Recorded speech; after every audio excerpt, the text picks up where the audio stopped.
আমি ওকে দিয়েছিলাম। ও আচ্ছা, তুমি সেই ছেলে? আরে বাবাজি, তুমি তুমি আমাদের বাসায়? এই, তুমি এই ছেলেকে চেনো নাকি? হ্যাঁ চিনি তো। ওর বাবা বিশিষ্ট ব্যবসায়ী আসলাম খান, তার একমাত্র ছেলেও। আমি তো ওদের কোম্পানির ডিলারশিপ নিয়েছিলাম। ওর বাবা আমার বন্ধুর মতো। আপনি বোধহয় একটু বেশি বলছেন। আপনাকে আমার বাবার বন্ধু হতে হলে কত টাকার মালিক হতে হবে জানেন?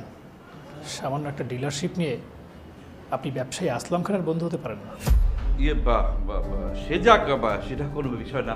বাবা এসেছো যখন একটু বসো, আমরা বসে কথা বলি। বসে বসে। আঙ্কেল, আমি এখানে বসতে আসিনি। আপনি আপনার বাসার কাজের মেয়েকে ডাকুন। আচ্ছা ঠিক আছে, ডাকছি। মিষ্টি, মিষ্টি এদিকে আয়।